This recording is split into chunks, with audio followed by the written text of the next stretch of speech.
Welcome back to Weekly Takes, and it's been a pretty exciting one. We've got a few good takes here, but we're going to start with a really big one. That is the launch of the new Twitter competitor, straight from the House of Zuck, Threads.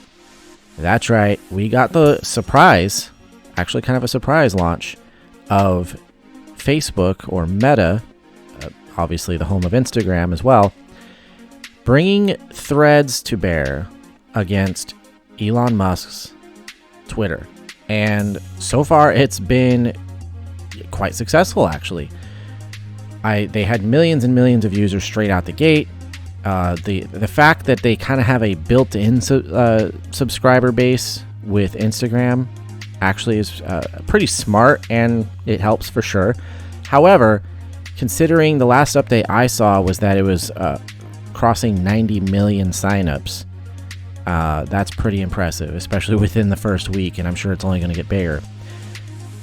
Twitter wants to sue them, in fact, because it's been such a huge success.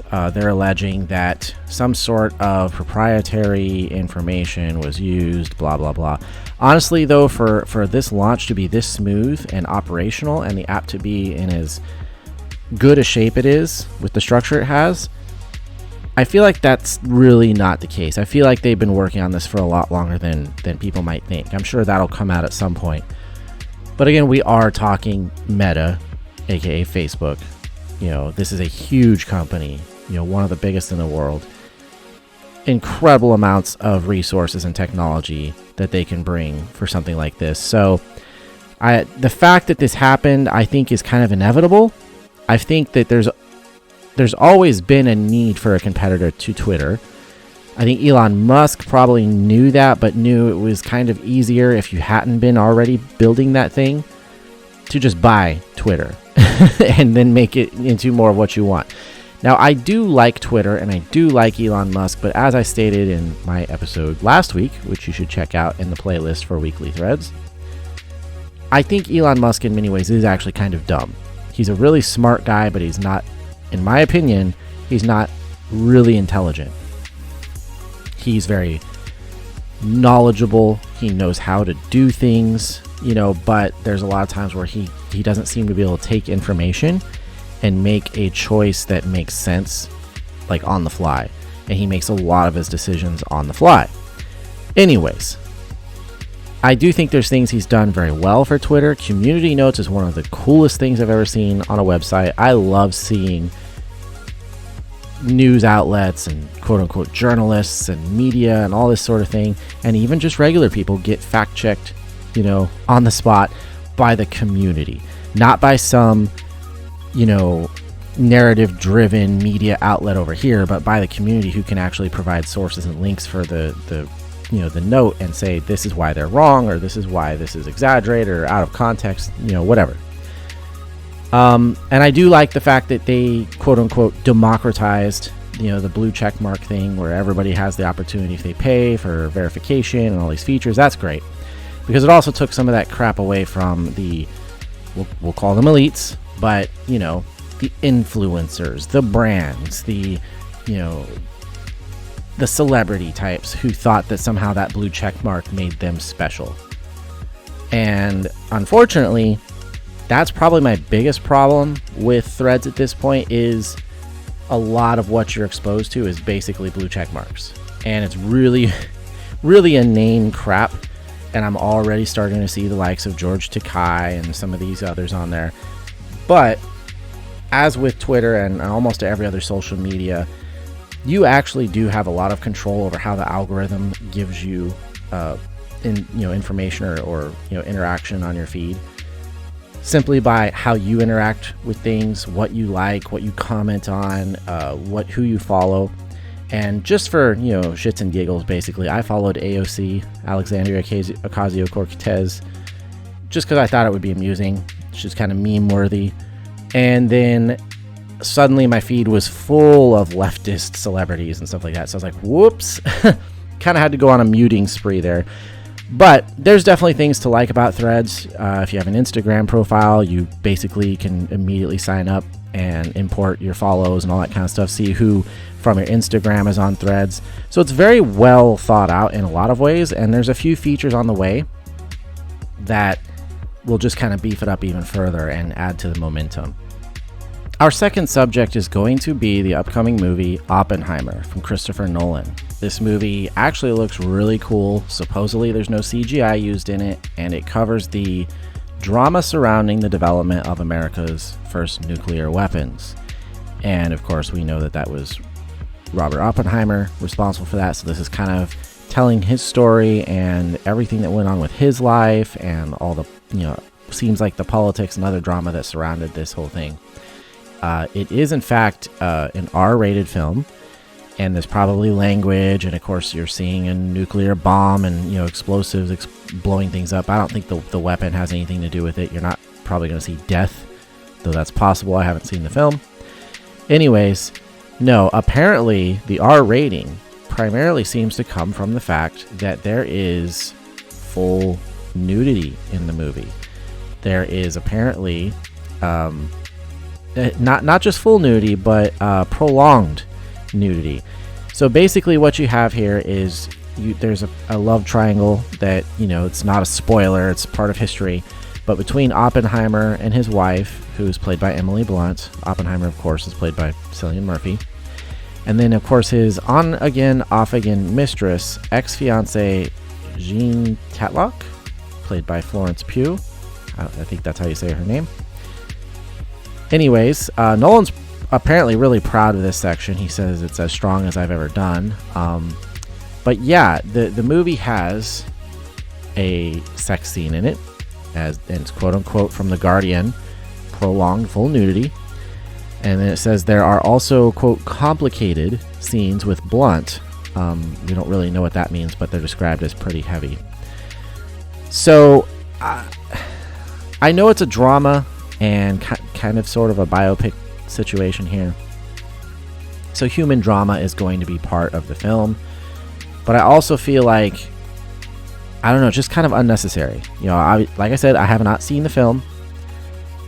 I can't judge it based on, I've seen it and I don't like it. I'm judging it based on, I don't really want to see it. It's just, I saw this and, I was excited for Oppenheimer. It's probably the second biggest movie of the year for me, or the summer at least. Mission Impossible being number one, and then I was like, okay, and I'll definitely see Oppenheimer. It comes out a week later or something like that, a week or two later. So this actually kind of makes me less interested. I know that seems a little strange, but when I watch a sci-fi movie or a horror film or something like that, and it has some sort of stylized sex scene or sexual content in it, I'm fine with that. It's entertainment, and I find that, like I said, it's kind of stylized, it's in a certain setting and genre. I'm like, yeah, this is fun and entertaining. I can get with that. I typically don't watch drama films in the first place, but it's a Christopher Nolan film, and of course I want to see that. And the subject matter is really awesome. I love history and stuff, but when you're taking that setting and that storyline and characters, and now I have to see some oldies bump uglies, because that's what it feels like. It doesn't feel like, oh yeah, some hot characters in this action setting or whatever, and they're gonna get down. No, it's some old people doing their sex dramatically or whatever.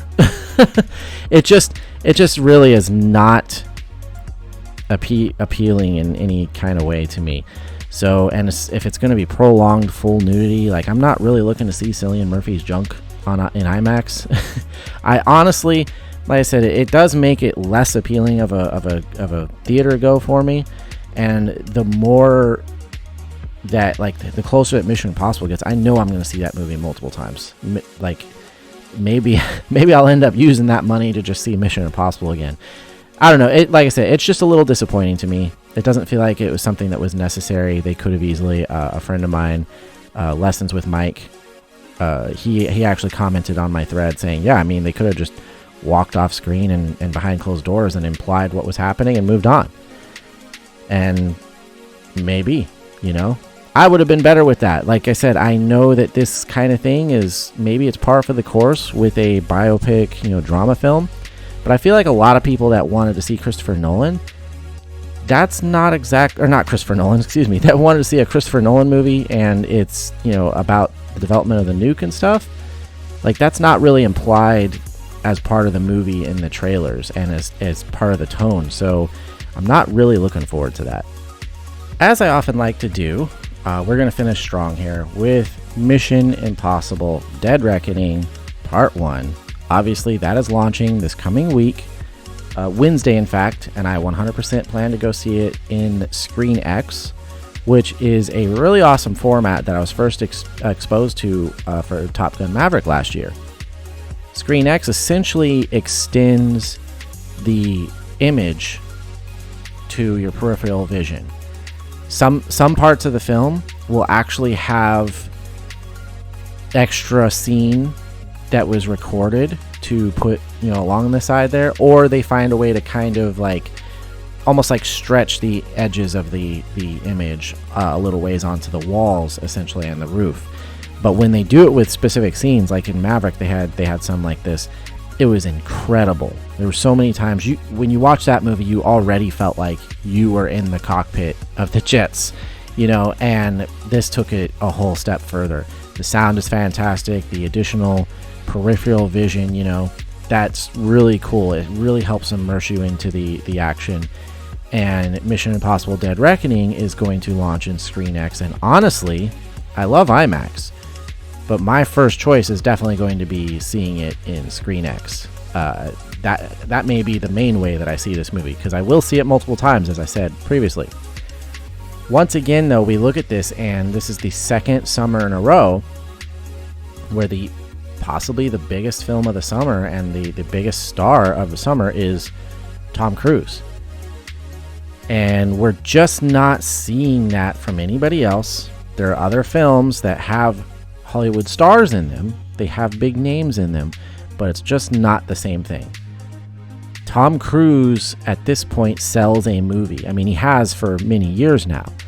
And Mission Impossible kind of sells itself. But nowadays, especially with what happened last year with Top Gun Maverick, kind of reintroducing an entire, maybe couple generations of people to going back to the movies. People that hadn't really done it before, and this got them out there.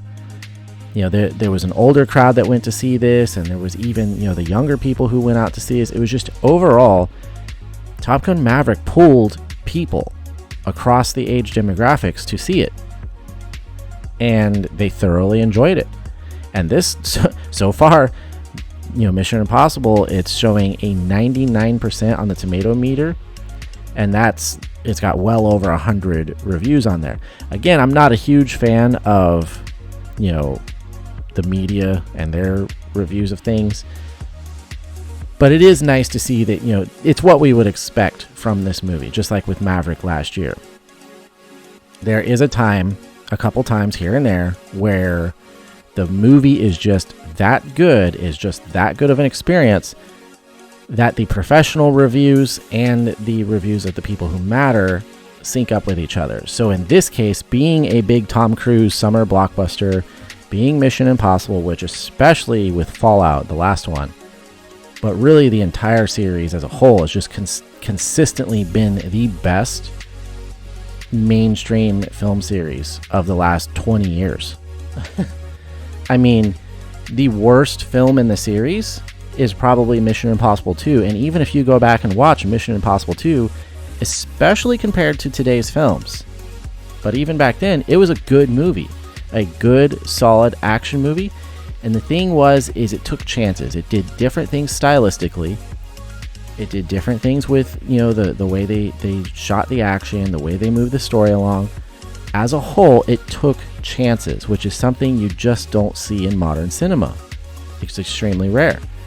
So when the worst movie in your franchise is actually still a pretty darn good movie, you've got something right. And I don't think that you can top Tom Cruise or the Mission Impossible franchise right now. So far, it could do even better. I'm saying it now. I think it could do better, considering how well Maverick did last year. Riding that wave of enthusiasm into this year with another Tom Cruise blockbuster, with it being a well-regarded series. They're saying right now it's tracking to do 90 million for its opening weekend. That, I can't remember if that's a 3-day estimate, but when you take from Wednesday through Sunday, I think it's going to be obviously bigger than that. But I think overall this film is going to track really well, and it'll have legs. You know, like the Indiana Jones movie, that's a whole other thing I'm not even going to go into. But Harrison Ford and Indiana Jones can't pull people in the theaters anymore. But Tom Cruise and Mission Impossible is definitely going to. Thanks again for checking out Weekly Takes. If you enjoyed this minicast, please subscribe to the channel for more. Check out the playlist for past episodes. Leave a like, and if you have anything to say, any feedback, definitely leave a comment, and we'll see you next week.